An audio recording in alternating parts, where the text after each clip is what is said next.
Yamim Asfirat HaOmer, les Yamim Asfirat HaOmer que nous comptons jusqu'à Shavuot, démarrent par un korban et terminent par un korban.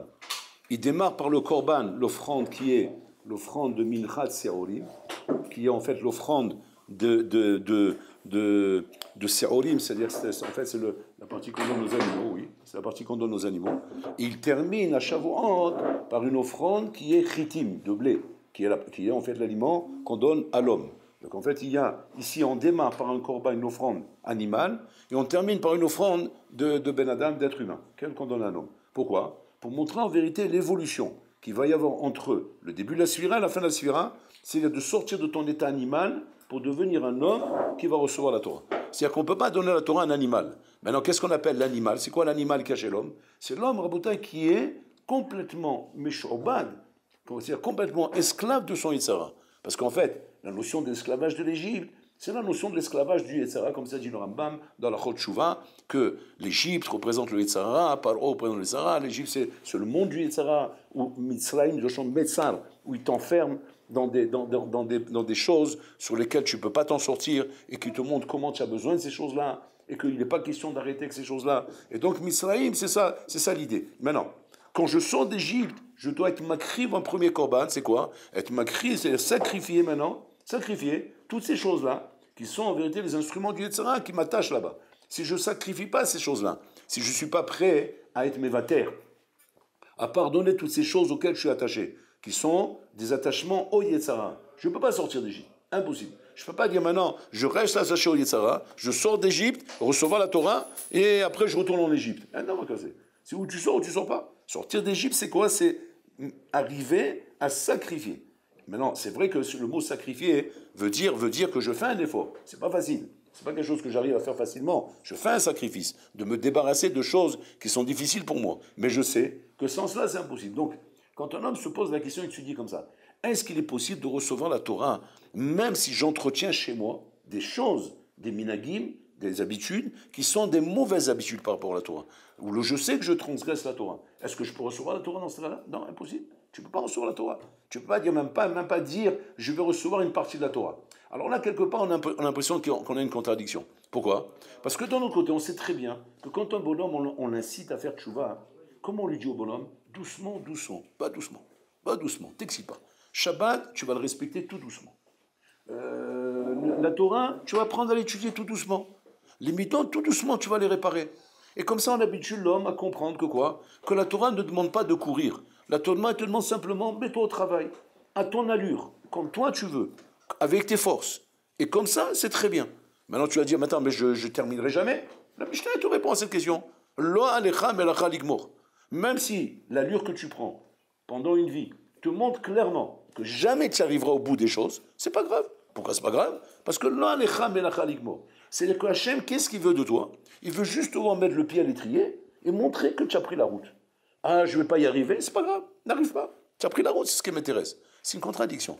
D'un côté, on nous dit que pour recevoir la Torah, il faut sortir d'Égypte complètement. Il faut lâcher le sheretz. C'est-à-dire il faut lâcher la touma qu'il y a dans ta main. Donc il faut arriver au Mont Sinaï complètement prêt. Et pas en ayant la moitié dans sa poche droite, la moitié dans sa poche gauche, ouais, mettre les mains derrière le dos et croire qu'il n'y a rien du tout. Bah putain, tu ne peux pas venir recevoir la Torah dans cet état-là. Il faut sortir d'Égypte. Sortir d'Égypte et sacrifier ton Yetzara. Donc c'est-à-dire qu'il faut que tu sois complètement, propre pour arriver au Mont Sinaï. Et d'un côté, on nous dit que quoi ? Que non. Quand on est au Ved Hashem et on veut inciter un homme à faire tchouva, on ne peut pas le bousculer. On ne peut pas prendre un bonhomme comme ça à la trappe sur la route et du jour au lendemain on dit ça y est, c'est fini, tu lâches tout, tu dois devenir un grand religieux, tu dois mettre un chapeau, tu dois mettre une barbe. Attends, t'énerves pas, moi tu viens de me rencontrer, je te connais pas, qu'est-ce que tu veux de moi ? Est-ce que la Torah est d'accord avec ça ? Oui, la Torah le dit, la Mishnah le dit. Tu n'as pas à finir ton travail. Le hikar, c'est que je te vois travailler. Tu finis pas, c'est pas grave. Donc ça dit qu'a priori, on ne comprend pas. En fait, regardez ce qui se passe ici. Ce qui se passe, c'est comme ça. C'est que quand on parle de Kabbalat Torah, Rabotai, tu es obligé, dans ton état d'esprit, de faire un virage total. Total. C'est-à-dire que tu dois te diriger vers le Mont Sinaï. Maintenant, quand on l'a Menachilami, il va se rendre compte que tu diriges bien vers le Mont Sinaï, même si toi maintenant, tu vas te diriger vers le Mont Sinaï, mais en faisant des zigzags. mais des zigzags qui vont en avançant. Pas des zigzags qui vont en reculant. C'est pas tu recules et tu avances, tu recules et tu avances. Ça, non, Hachem, il n'accepte pas. Quand Hachem te dit va doucement et que j'accepte que les choses se fassent lentement, c'est une façon de dire c'est pas grave que tu fasses des zigzags. Mais le hikar, c'est que tes zigzags vont en avançant. Vous comprenez? Comme une courbe qui va vers le haut, même si la courbe est faite comme ça, mais elle va vers le haut. Mais pas comme ça. Parce que là, à ce moment-là, tu stagnes. Tu stagnes, en vérité, dans ton Aliyah Yerida. La Aliyah Yerida ne dérange pas Hachem. Ce qui dérange Hachem, c'est quand ta Aliyah Yerida, c'est-à-dire ton élévation et ta descente, sont stagnes. Ils ne bougent pas. C'est constamment comme ça. Aliyah Yerida, Aliyah Yerida, Aliyah Yerida. Tu montes, tu descends, mais tu stagnes. On regarde la ligne sur toute ta vie, tu ne bouges pas de ça. Ça ne convient pas à Hachem. Pourquoi? Pas ça ne convient pas parce que Hachem n'est pas patient. Non, parce que de cette manière-là, tu ne bougeras jamais. Et Aliyah Yerida, la résultante de ça, c'est quoi? C'est Yerida. C'est comme ça que ça marche. Par contre, Hachem est d'accord que tu es une itkatmout, c'est-à-dire une avance en forme de Aliyah Yerida. La Aliyah Yerida, c'est monter, descendre. En montant, c'est comme ça. Je descends, je monte, mais je vais en montant. Ça, il a mis, ça convient à Hachem. Maintenant, la courbe, elle peut être très petite. Très petite, ça peut être genre 10 degrés de courbe. Ça ne me dérange pas. 5 degrés, 1 degré de courbe. Ça me suffit. À écart qu'on voit bien que cette Aliyah Yerida qui est chez toi s'inscrit dans une Aliyah. C'est tout. Voilà ce qui m'intéresse. Et ça, c'est ce qu'on appelle le sacrifice du Homer et le sacrifice de Sérolim, de Sérolim et de Chita. C'est-à-dire que tu dois arriver à la fin à ce soit Chita. C'est-à-dire à la fin, tu dois arriver à un état de Adam. Un état de Adam où effectivement, tu t'es ici en haut de la montagne, tu arrives au mont Sinaï, avec Aliyah et Rida. Tu montais, tu descendais. Mais en Aliyah. Tout ça en Aliyah. Et c'est sur ça que Hachem il dit Lo alecha melach haligmor. Lo alecha melach haligmor, c'est pas que j'accepte que tu sois d'une manière où tu stagnes dans ta Aliyah Yerida. Alors là, il me dit non, ça c'est pas Lo alecha melach haligmor. Parce que quand je te dis tu n'as pas à finir ton travail, ça ne veut pas dire que tu n'as pas à faire ton travail. Tu n'as pas à le finir, mais ton travail, tu le fais. On t'a pas demandé de le finir, mais on ne t'a pas rendu exempt de le faire. Comment ça se traduit sur le terrain? Aliyah Verida, non Aliyah. Je monte et je descends. Je monte. Mais stagner, ça c'est pas le Alecha Melach Haligmor. C'est que tu ne fais pas ton travail. C'est que tu n'es pas en Aliyah. Et ça dérange Boré Olam. Donc ça veut dire qu'il y a ici, on voit, d'après ça, il ressort qu'il y a ici 2 nékudot, 2 points. 2 points de travail chez l'homme. Premier point de travail chez l'homme qui va consister à faire un travail sur mon côté animal. Mon côté animal, c'est toutes mes attirances physiques, mes attirances matérielles. Ce qui fait que le Olam Hazé représente un tachlit dans ma tête, un but. Ce monde est un but, et je ne peux pas le sacrifier. Je ne peux pas être mévater, pardonner de ne pas avoir un Olam Hazé comme je rêve d'avoir. Je ne peux pas pardonner ça. Je ne peux pas pardonner de ne pas profiter de toutes ces options qui sont offertes à moi et qui me donnent l'impression que je peux kiffer avec ces choses-là. J'ai du mal à pardonner tout ça. Alors là, on te dit, Habibi, soit tu vas être une Aliyah Verida qui stagne. Tu n'arriveras pas à monter. Pour monter, il faut être prêt à faire des sacrifices. Sacrifice pas total, on ne t'a pas dit de tout sacrifier. Mais tu es obligé de laisser des choses derrière toi. Tu es obligé peu à peu d'enlever les choses. Et quand tu te mets à enlever les choses, quand tu m'esquimes d'arriver à cet esprit de sacrifice qui va être à ton allure, on n'a pas demandé que tu ailles à mon allure à moi. Moi qui te parle, c'est juste pour te motiver. Mais toi, c'est avec ton allure à toi qu'on va avancer. Et que cette avance commencera que seulement quand tu commenceras à sacrifier. Pas sacrifier où des fois oui, des fois non. Où il y a dans le sachakol, quand on fait une courbe, ouais, on voit au bout d'un moment qu'il y a des choses que tu as réussi à enlever. Doucement, doucement, et c'est parti. De cette manière-là, tu peux arriver au Mont Sinaï, qui va s'appeler Shrita, c'est-à-dire Korban Shrita, où là-bas, effectivement, tu vas arriver au 2e niveau, qui s'appelle Avodat Adam. En fait, on a 2 niveaux de travail dans sa vie. Premier niveau qui est sortir de l'état animal, c'est la sortie d'Égypte. Ça, c'est la première partie. On est sorti d'Égypte, on n'a pas fini le travail. On a juste commencé le travail. Maintenant, ce travail doit se faire lentement, mais sûrement. Avancer. Quand c'est qu'effectivement j'arrive au stade de Ben Adam, où là je vais attaquer le 2e travail. Le 2e travail qui est le travail essentiel de l'homme sur la terre. C'est quoi? C'est quand je vais arriver à un stade où effectivement le kinyan, c'est l'acquisition de ce comportement dans ma vie, qui est aliyah, betor aliyah verida, c'est-à-dire aliyah, betor aliyah verida, c'est-à-dire je monte dans ma aliyah verida, c'est-à-dire je monte dans mes montées et descentes, mais je monte. Où là, effectivement, tu as prouvé par cela que tu es passé à la phase Adam, tu es sorti de ton état animal, tu n'es plus en Égypte. L'Égypte, c'est stagner. C'est stagner. En Égypte, on stagne. Tu vois des gens autour de toi, tu les vois, ils stagnent. Tu vois qu'ils stagnent, les bonhommes. Les bonhommes, tu les vois, tu peux les voir 20 ans, 10 ans, 20 ans, 30 ans après. Ils écoutent des cours et tout. Ils vont à Paris, là-bas, il y a plein d'ishurim. Tu les vois, ils stagnent. Tu les vois 20 ans après, puis tu n'as pas changé, toi. Toujours la même tête. C'est la folie.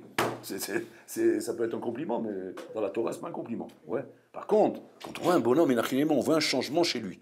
Maintenant, le changement, il est minime. Il n'est pas forcément quelque chose de terrible. C'est pas forcément qu'il s'est métamorphosé. Mais les massés, on voit un changement chez le bonhomme. On dit quoi? Tu fais plus ça? On dit non, ça c'est fini. Comment? Ça m'a pris beaucoup de temps, mais ça y est, j'ai compris qu'il faut avancer dans la vie. Donc on avance dans la vie, on a compris qu'on ne peut pas stagner. Parce que stagner, c'est Mitzrayim. On est sorti d'Égypte, on avance. Il a fait. Quand maintenant cette avance est rentrée dans ton esprit, c'est que dans ton esprit, tu as compris qu'il faut être Mikadem Bachayim.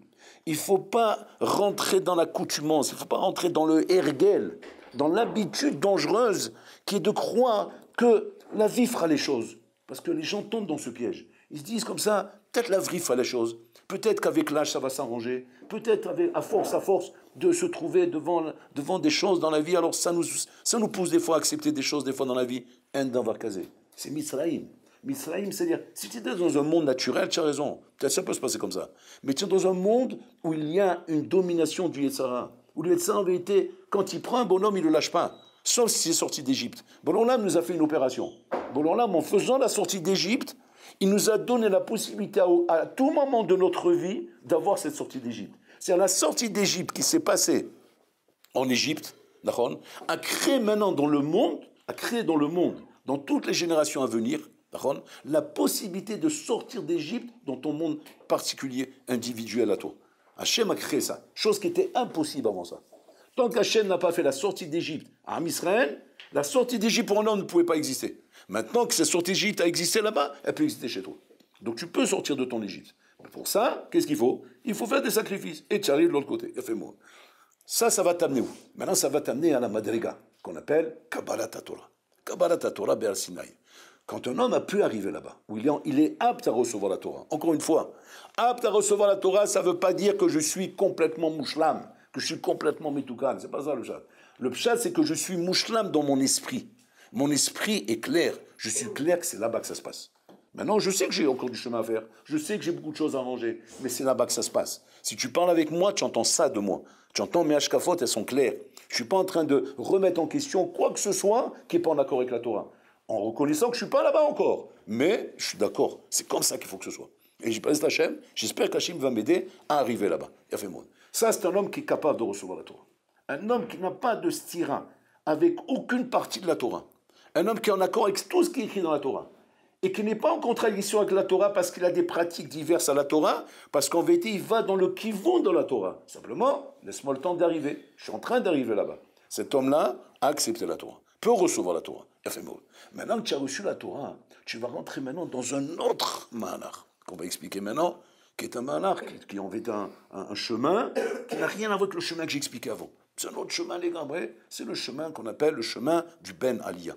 Le chemin du Ben Aliyah, celui qui déjà a compris que quoi? Qu'il faut, comme on a dit hier, aller vers la verticale et pas vers l'horizontale.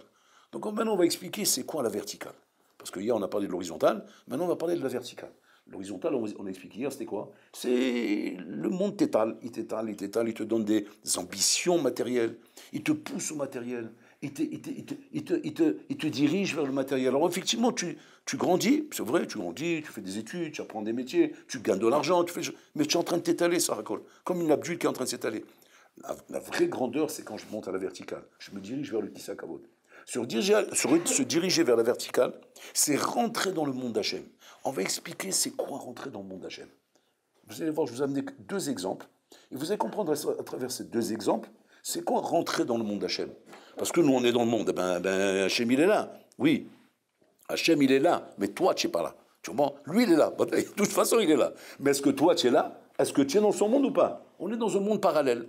Où Hachem est là, mais en fait, juste à côté. C'est parallèle. Ouais, on peut se voir comme ça à travers la glace, mais on ne se touche pas. C'est comme dans les aéroports. Il y a ceux qui vont prendre l'avion et ceux qui descendent de l'avion. On est juste à côté. On se voit, on se dit bonjour, mais on n'est pas sur le même truc. Là, tu vas prendre l'avion, là, tu descends de l'avion. C'est pas le même truc, comme ça qu'il y a dans les aéroports. Avec Hachem, c'est la même chose. Deux mondes parallèles. Deux mondes parallèles où on se voit toute la journée, on se rencontre. Oh, shalom, comment ça va? Ouais, on dirait une vacance, moi aussi. Eh ben, moi, je pars en vacances, tu reviens. L'homme chalet.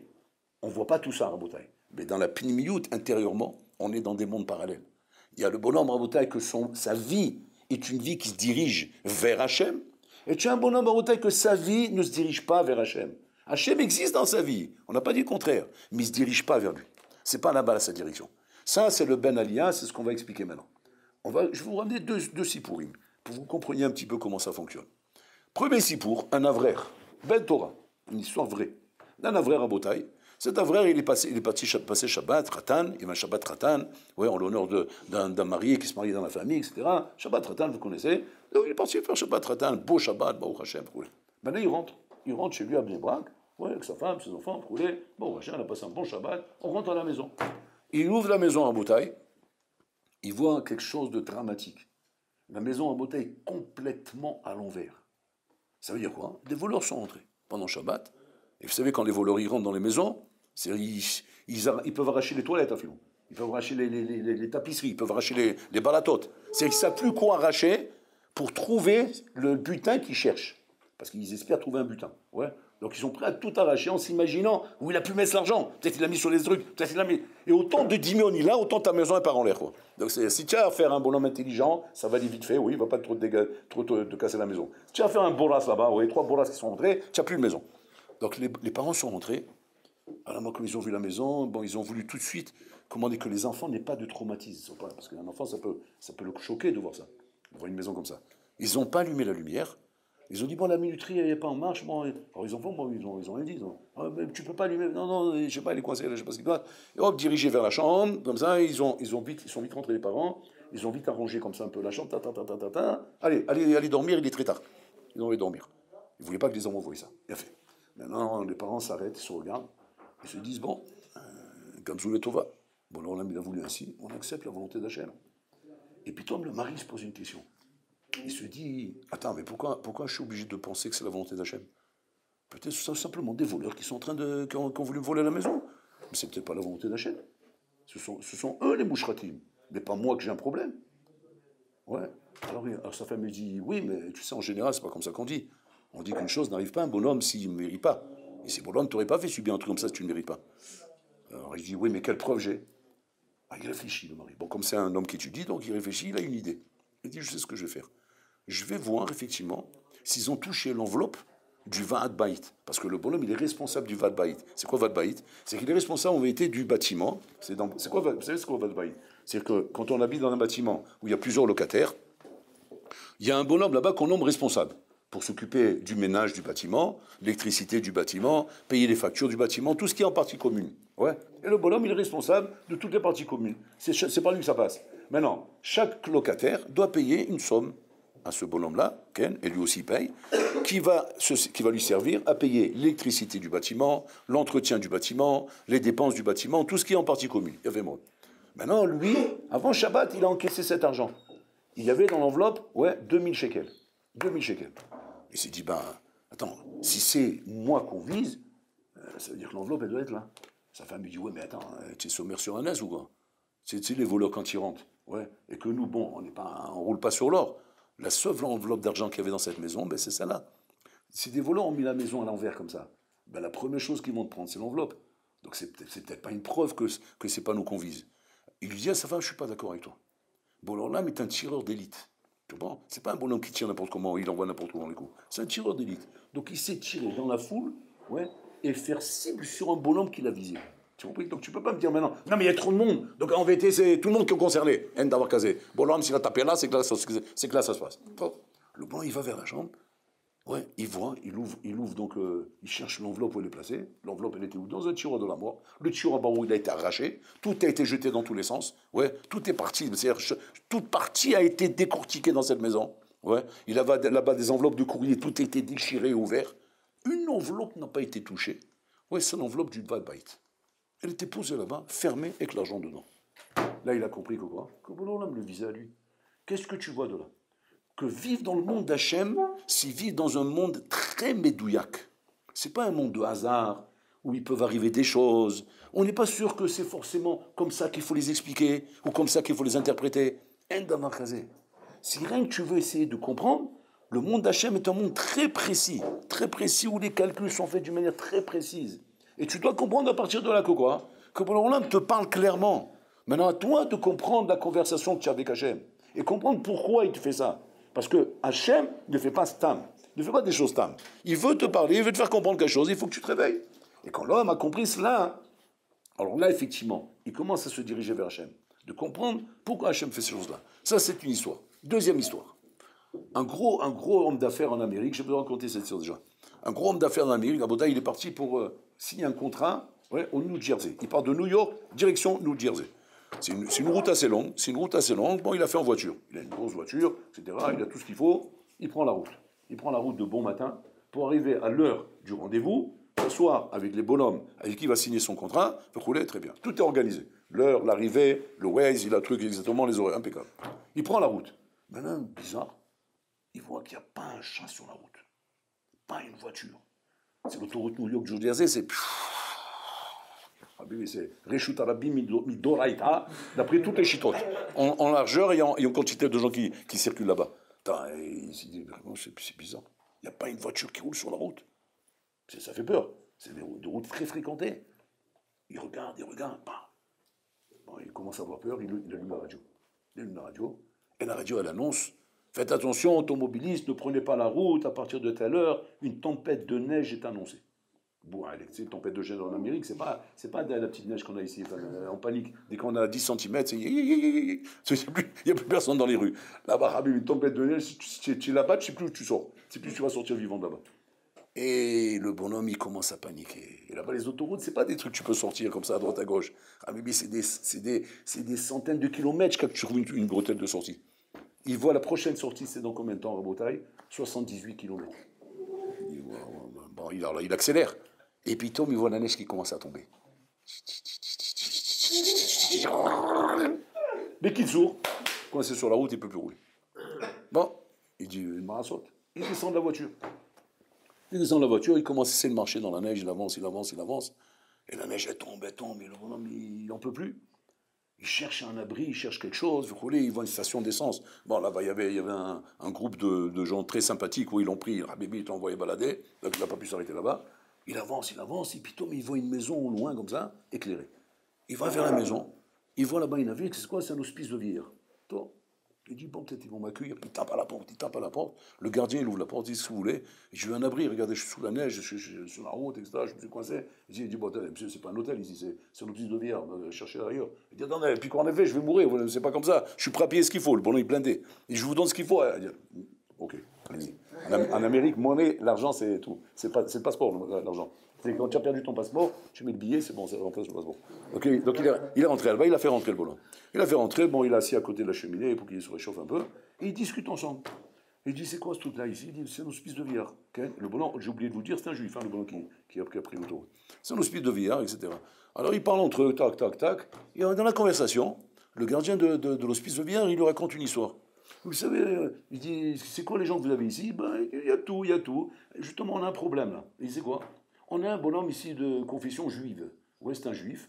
Et ce bonhomme-là, personne ne le réclame. Il est mort, voilà. Il est mort hier soir, mais personne ne le réclame. On ne sait même plus où l'envoyer. Regardez, nous, c'est simple. Si jamais personne ne le réclame, ouais, ben, demain, on l'enterre au cimetière. C'est la neige à l'arrêt, bien sûr. Si ça s'arrête, on l'enterre au cimetière Goy. On va mettre une croix sur la tête. Je sais que les juifs sont pas très... ils n'aiment pas trop ces trucs-là. Ouais. Ah, il dit, ben voilà, je suis juif, peut-être qu'ils n'aiment pas ça. Alors il dit, bon, qu'est-ce que vous voulez qu'on fasse? Il dit, ben il n'y a rien, moi je le prends. C'est Met Mitzvah, ça. Dans la Torah, on appelle ça Met Mitzvah. C'est quoi Met Mitzvah, Rabotai? C'est un mort que tu as vu sur la route, qu'il n'y a personne qui s'occupe de lui, et qui risque, Ras Shalom, de ne pas avoir un enterrement respectueux pour lui. Et donc il est Moutal Bebizayon, Ras Shalom. C'est le médecin ici. Il est Mamash Moutal Bebizayon. On va le mettre dans un cimetière Goy. Le bonhomme n'est pas pardonné, je le prends. Le lendemain, bon, la neige s'est arrêtée, ils ont déblayé, bon, là-bas, ils ont des moyens, c'est pas comme ici, tu vois, un truc comme ça, c'est au moins, j'ai bloqué 40 jours, hein. Là-bas, genre, toute la nuit, il n'y a plus rien. Le lendemain, les routes sont ouvertes. Bon, sur les côtés de la neige, mais les routes sont ouvertes. Le bonhomme tape, il prend la route, il a mis le mort avec lui, il prend la route. Okay, il va directement jusqu'à New York. Il arrive à New York, Chevra Kadisha, il les prévient tout de suite, tac, ils accueillent le bonhomme, ils le prennent, ils lui font son kavod, ils le lavent, etc. Prêt pour l'enterrer, hop, direction le cimetière. Apparemment, il n'y a pas de famille, donc ils ont fait une petite levaille entre eux, avec le bonhomme, genre, comme s'il était son parent. Il l'amène là-bas au cimetière. Il l'amène au cimetière, donc comment dire, la Chevra Kadisha le prend, etc. Ils lui font les choses, les procédures qu'il doit faire. Le bon, la Chevra Kadisha, il sort là-bas, il regarde le bonhomme, il dit, vous le connaissez? C'est la famille à vous? Il dit non. Il dit, mais vous le connaissez? Il dit non. Il dit, vous savez qui c'est? Il dit non, je ne sais pas qui c'est. Il dit, mais ce bonhomme-là, on le cherche depuis des mois et des mois. On sait qu'il était vieux et on sait que dans un hospice de vieillard, on ne sait pas où. Il dit, pourquoi vous le cherchez? Il dit, parce que c'est lui qui a été Torem, ce cimetière-là. Ce cimetière-là, c'est lui qui, avec son argent, a permis d'être construit. Et on le cherchait, on dit, minimum, qu'on enterre au moins à sa place, le pauvre. Il a fait une trouma d'un signe de truc. On savait que dans un hospice de vieillard, et l'hospice de vieillard en Amérique, on savait très bien que c'est dangereux. Il aurait manqué que ça, qu'un bonhomme qui a donné de l'argent pour faire un cimetière juif, qu'il soit enterré dans un cimetière goy. Vous vous rendez compte un peu? Ça aurait été un scandale. Et là, on voit que vous l'avez amené. C'est quoi l'histoire? Alors le bonhomme, là, il devient pâle. Il prend peur. Il dit, c'est quoi l'histoire? Ben, je ne vous raconte pas l'histoire. C'est que quand il a fait une tempête de neige, ouais, il m'a envoyé sur la route sans que je sache ce qui se passe, alors que moi je suis un bonhomme très, très prudent et j'écoute toujours les informations, pour que j'aille chercher là-bas ce bonhomme et je le ramène pour l'amener dans un cimetière juif et l'entraîner dans un cimetière juif. Vous vous rendez compte un peu l'histoire? C'est quoi cette histoire à Boutaï? Ça, c'est l'histoire de la vie. Cette histoire, on a l'impression qu'il y en a une ou deux comme ça qu'on a raconté dans la vie. En vérité, toute ta vie, elle est comme ça. Toute ta vie, elle est comme ça. Seulement, qu'est-ce qui va te permettre de voir? Ou ce qui ne va pas te permettre de voir? Ça dépend si tu es à la verticale ou à l'horizontale.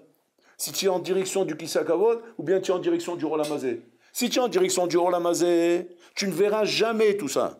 Pourquoi? Pas parce que ça n'existe pas, ça existe. Seulement tu n'es pas dans le monde d'Hachem. C'est pas ce qui t'intéresse dans la vie, c'est pas ce que tu cherches. Donc ça, tu ne le verras jamais.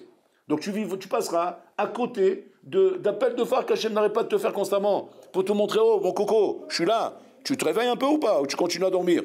Mais le bonhomme, il dort. Pourquoi il dort? Parce qu'il n'est pas dans le monde d'Hachem, il est dans le Olamazé. Par contre, si tu te diriges vers Hachem, alors Bolam, à ce moment-là, effectivement, il te montre comment il te fait des appels de phare. Il te montre comment il est avec toi. Il te montre comment tout ce qui t'arrive, c'est moi qui le mets en place. C'est moi qui dirige tout ça. Ani Menael et Ta'olam. Et là, effectivement, le bonhomme a compris que ça se passe avec Bolam. Ça ne se passe pas avec ce que nous on croit. C'est Bolam qui dirige le monde. Des histoires comme ça, Rabotaï, il y en a à l'appel. C'est pas qu'il y en a à l'appel, c'est la vie. Toutes les histoires de la vie, elles sont comme ça, Rabotaï. Tout est un montage comme un puzzle, Rabotaï. Où simplement, on te demande d'ouvrir tes yeux et de regarder.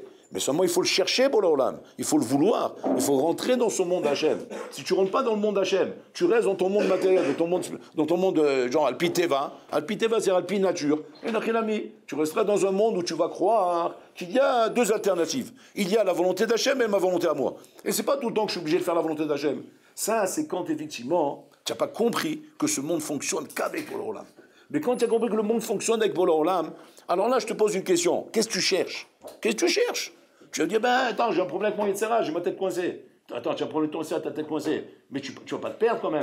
Tu ne vas pas te laisser embrouiller par ton Yetzera et te perdre dans ce monde. Pourquoi? Parce que le Emet, c'est pas ça. Donc tu vas vivre toute ta vie dans un sheker sans avoir compris qu'il y avait un Emet qu'il fallait découvrir, que tu n'as jamais découvert ce Emet-là. Pourquoi? Parce que tu ne l'as pas cherché. L'ochipasta et Emet. C'est ça le Inyan Raboutaï.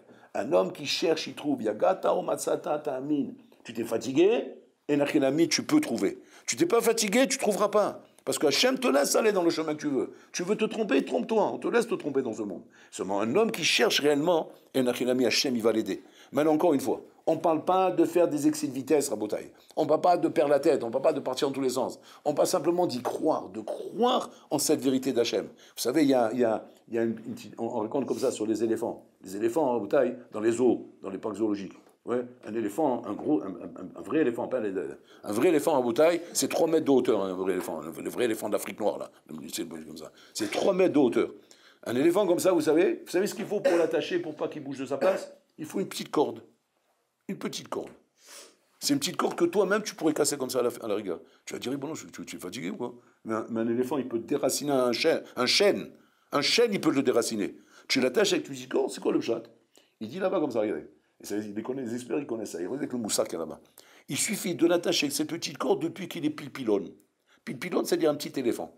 Ouais, il est tout mec comme ça, il n'a pas la force de bouger. Tu l'attaches avec ces petites cordes-là, il va essayer une fois, 2 fois, 3 fois, chazaka. Après, il n'essaye plus. C'est si tu t'amuses à attraper un éléphant dans la savane, ouais, petit comme ça, tu l'attaches à un arbre, ouais, tu viens 10 ans après, s'il est vivant, il est encore là-bas. Il n'a pas en train de pleurer. Pourquoi? Parce qu'on ne peut pas se détacher. Mais essaye, non? Pourquoi non? Ben, j'ai essayé, je ne suis pas arrivé. C'est un moussard. Pourquoi Hachem nous montre ça dans la nature? Hachem nous montre ça dans la nature pour nous faire comprendre que si jamais tu es le bonhomme qui essaye et qui arrête, tu arrêteras définitivement. C'est un bonhomme qui essaye et qui n'arrête pas, à un moment donné, tu auras les forces et tu arriveras. Mais ne te contente pas d'une mascana que tu as tirée parce que tu as essayé au moment que tu n'avais pas les forces. Et c'est pour ça que tu n'as pas réussi. Parce qu'à un moment donné, tu auras les forces. Et là, tu réussiras. Mais ne fais pas l'éléphant qui a essayé quand il était petit et qu'il n'avait pas les forces, et qu'il a vu qu'il n'arrivait pas, c'est fini. Il n'essaie plus. Et c'est comme ça que le Yetzirah, il acquiert des points. Comme ça, il gagne du terrain avec toi. Tout le terrain que le Yetzirah a gagné avec toi, c'est parce que là-bas, tu n'essayes plus. Parce que pour toi, là-bas, c'est fini. Voilà. J'ai essayé, c'est fini. Donc, mais là, c'est fini. Donc, j'essaie de travailler ailleurs, mais là-bas, j'ai laissé tomber. Ras shalom. C'est ça qu'il ne faut pas faire dans la vie. Dans la vie, il ne faut pas se dire, ça y est, j'ai essayé, c'est fini. Tout le temps, il faut recommencer. Pourquoi? Parce qu'à un moment donné, d'une manière infaillible, oui, tu réussiras. Parce qu'Hachem a prévu comme ça. Hachem vit dans ce monde avec toi. Simplement, il faut y croire. Il faut être ma'amin be'emunah shlema. Hachem